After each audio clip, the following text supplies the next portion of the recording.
노력이 적으면 얻는 것도 적다. 인간의 재산은 그의 노력에 달려있다.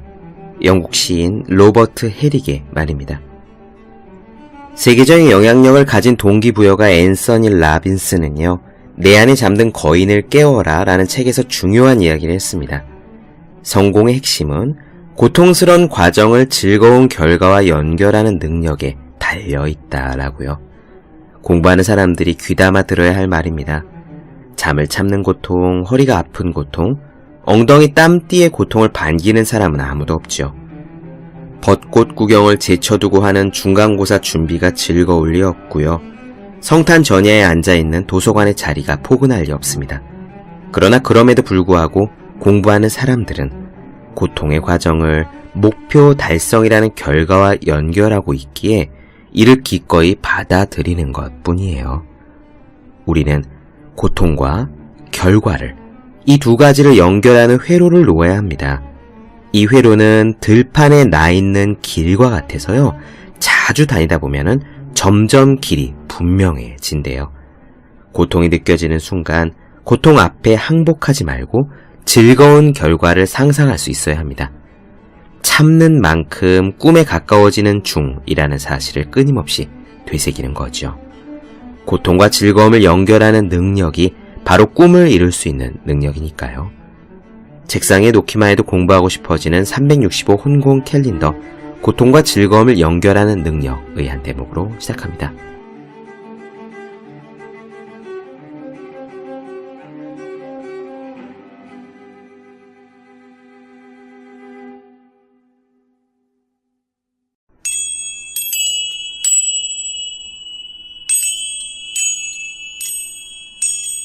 네, 안녕하세요. 본격 공부자극 팟캐스트 서울대는 어떻게 공부하는가, 한재우입니다.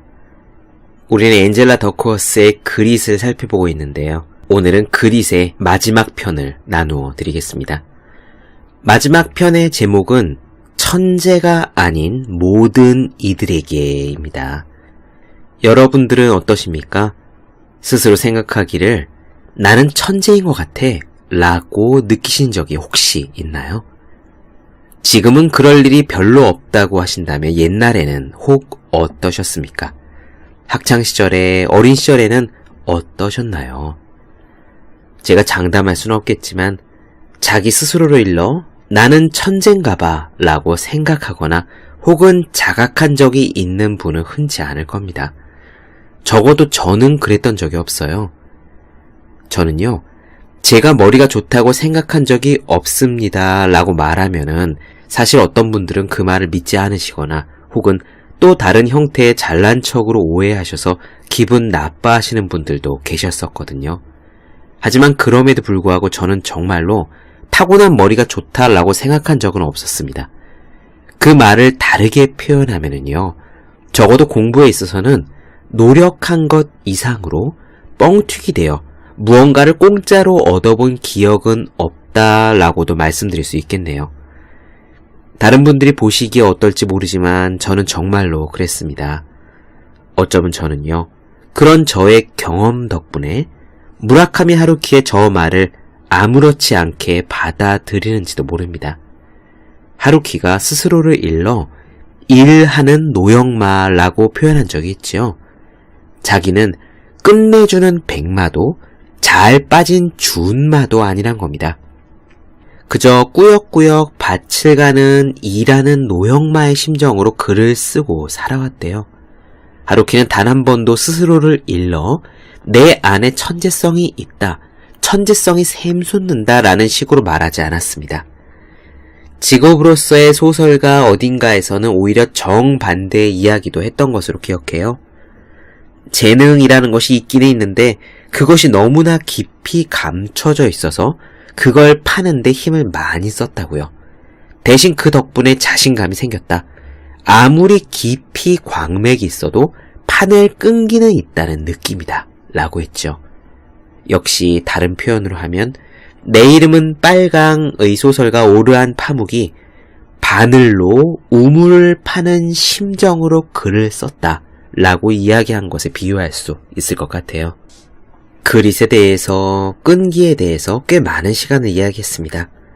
저는 또 혼자 하는 공부의 정석에서 300페이지에 걸쳐서 이야기했죠. 같은 메시지입니다. 타고난 것은 없다. 노력하면 된다. 그리고 노력하는 힘조차, 노력하는 방법조차 연습을 통해 길러질 수 있다. 이런 메시지를 요약 정리하기에 퍽으로 적절하게도 엔젤라 더크워스는 마지막 편에 천재가 아닌 모든 이들에게 라는 제목을 붙였습니다. 그릿에 대한 마지막 이야기 나누어 드리면서 이 이야기가 여러분들 모두에게 많은 도움이 되셨기를 진심으로 바란다는 말씀 전하고 싶습니다. 그러면 그릿에 대한 마지막 이야기 시작하겠습니다.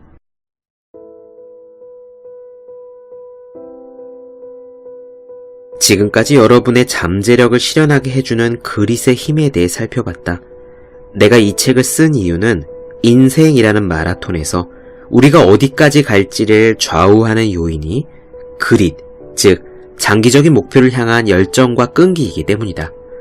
우리는 재능에 현혹되어 그 단순한 진실을 간과하고 있다. 이제 거의 이야기가 끝나간다. 그러므로 몇 가지 맺은 말로 이야기를 마무리 지어야 한다. 첫째는 여러분도 그릿을 기를 수 있다는 것이다. 여기에는 두 가지 방법이 있다. 먼저 여러분 스스로 안에서 밖으로 그릿을 키워나갈 수 있다.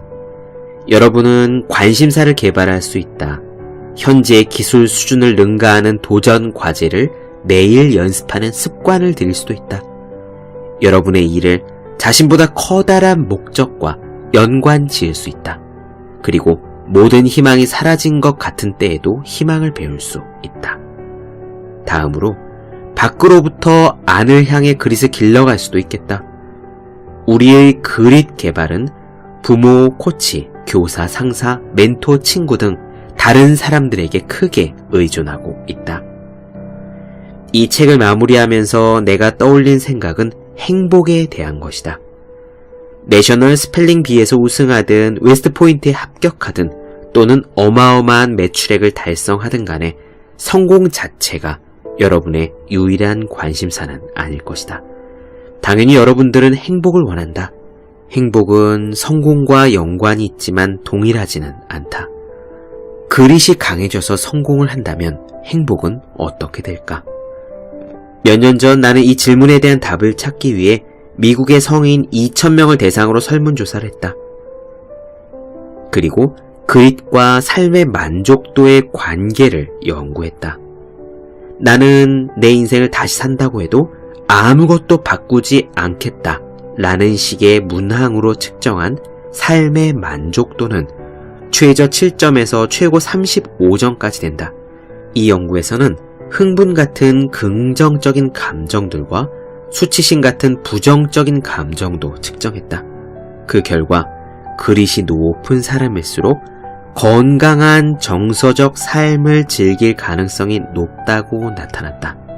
즉, 행복감을 어떤 식으로 측정하던 간에 그릿과 행복감 사이에는 비례 관계가 성립했다는 것이다. 그릿이 매우 강한 사람들에게 있어서 그 배우자와 자녀도 행복할까? 그 질문에 대한 정확한 답은 잘 모른다. 다만 나는 내 딸들 어멘다와 루시에게 투지가 넘치는 엄마 밑에서 자라는 게 어땠는지 물어봤을 뿐이다.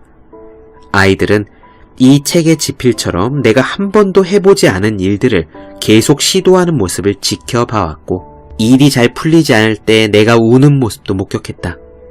아이들은 해내기 어려운 수많은 기술들을 익히기까지 얼마나 고통스러운지도 알고 있었다. 그래서 한 번은 식사 자리에서 이렇게 나한테 묻기도 했다. 엄마는 왜 항상 의식적인 연습 이야기만 해요? 왜 모든 대화가 엄마의 연구로 이어져야만 해요?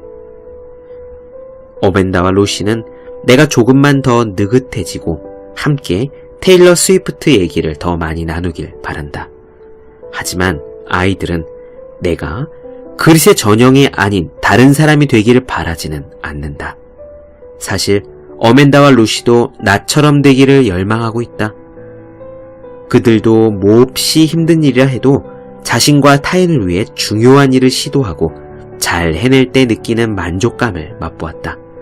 그래서 더 경험하기를 원한다.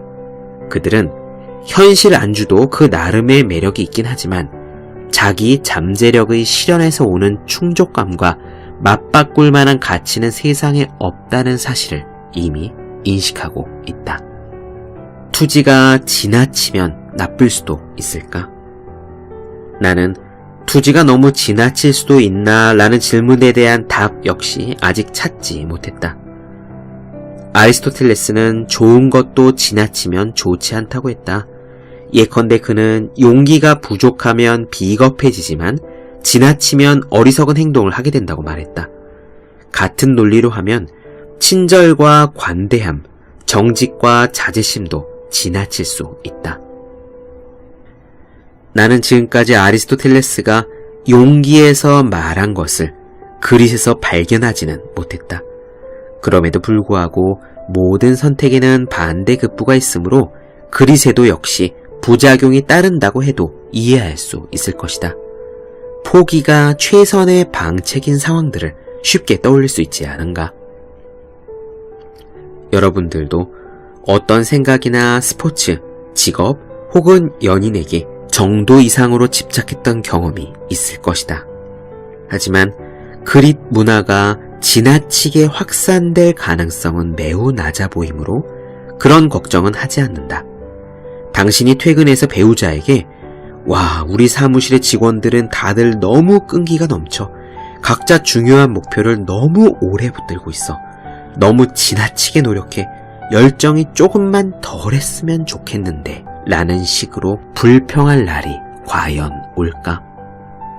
최근에 나는 미국 성인 300명에게 그릿 척도 검사를 부탁했고 자기 점수를 받았을 때 어떤 기분이 들었는지 말해달라고 요청했다. 많은 사람이 자기 점수에 만족했고 일부는 조금 더 투지가 있기를 바랬다.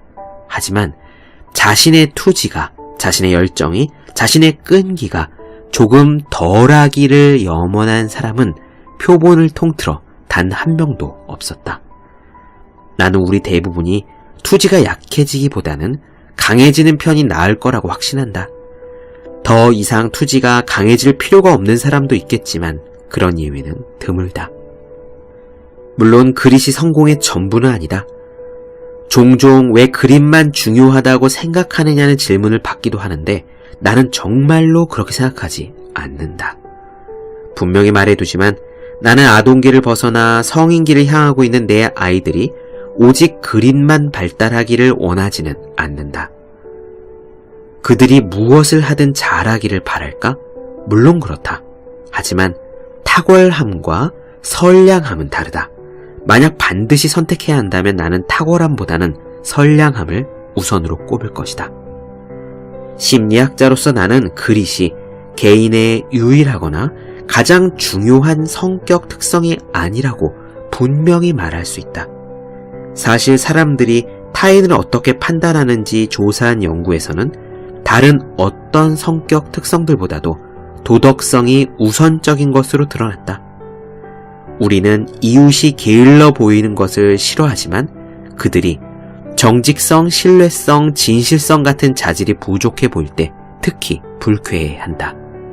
그러므로 인생에서 그릿이 전부는 아니다. 개인이 성장하고 발전하기 위해 필요한 것들은 많다. 성격은 정말 여러 가지 요소로 구성되어 있다. 하지만 마지막으로 한 가지만 덧붙이겠다. 올해 초 메가더상이 발표됐다. 두 번째 책 세상과 나 사이가 엄청난 베스트셀러가 된 기고가 타네야시 코츠도 수상자 중에 한 명이었다. 8년 전 코츠는 타임지에서 해고되는 바람에 느닷없이 프리랜서 생활을 하게 됐다. 힘든 시기였다. 그는 부담 때문에 체중이 15kg 가까이 불었다고 한다. 그는 이렇게 말했다. 나는 어떤 작가가 되고 싶은지 알고 있었지만 그 꿈을 이루지 못할 것 같았습니다. 헛된 노력만 계속되고 결과물은 아무것도 없었죠. 그의 아내는 한 번도 불평하지 않고 확실한 지지를 보내주었다. 그렇지만 그들에게는 어린 아들과 눈앞에 닥친 현실이 있었다. 코츠는 택시를 모을 생각을 했다. 그렇게 고생을 하다가 마침내 그는 다시 일어섰고 말할 수 없는 스트레스를 견디며 원고를 써나간 끝에 본 궤도에 올라섰다. 메가더 재단의 웹사이트에 올라온 3분짜리 영상에서 코치가 제일 먼저 내뱉은 말은 이것이다. 아마 제 모든 작품에서 가장 중요한 요소는 실패일 것입니다. 제 글은 실패작이었습니다. 거듭거듭 실패작만 나왔죠. 그리고 나서 영상의 끝부분에서 코치는 글쓰기가 어떤 일인지에 대해 내가 들어본 말 중에 가장 적절한 어조로 묘사한다. 그는 이렇게 말했다.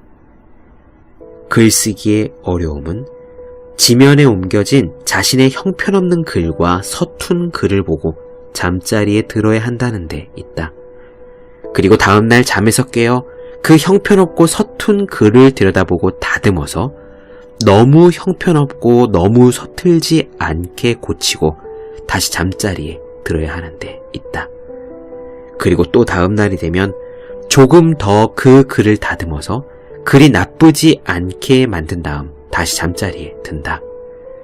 그리고 그 글을 다시 다듬어 평균 수준으로 만든 다음에 한 번 더 다듬는다. 만약 운이 좋다면 좋은 글을 얻을 수도 있으리라. 그리고 거기까지 해냈다면 그제서야 성공이다. 코치가 지나치게 겸손하다고 생각할 수도 있다. 그는 겸손하다. 하지만 끈기 또한 넘친다. 그리고 나는 다른 방법으로 업적을 달성했다고 말하는 메가더상이나 노벨상 수상자, 올림픽 우승자를 아직 만나보지 못했다. 내가 어릴 적 아버지는 네가 천재는 아니잖니 라는 말을 자주 하셨다. 이제 나는 그 말이 나뿐만 아니라 아버지 당신 스스로에게도 한 말임을 안다. 천재란 노력하지 않고도 위대한 업적을 달성할 수 있는 사람이라고 정의한다면 아버지 말이 맞다. 나도 아버지도 천재가 아니다. 하지만 천재를 자신의 모든 것을 바쳐 부단히 탁월성을 추구하는 사람으로 정의한다면 아버지도 천재고 나도 코치도 천재다. 그리고 여러분도 부단히 노력할 마음만 있다면 여러분도 역시 천재다.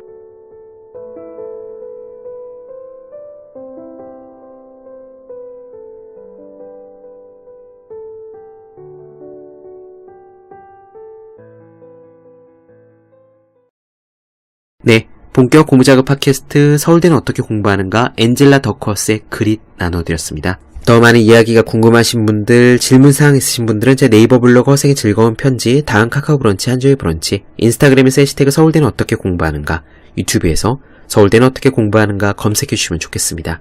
또 혼자 공부하는 사람의 필수품, 왜 이런 책이 지금까지 없었을까?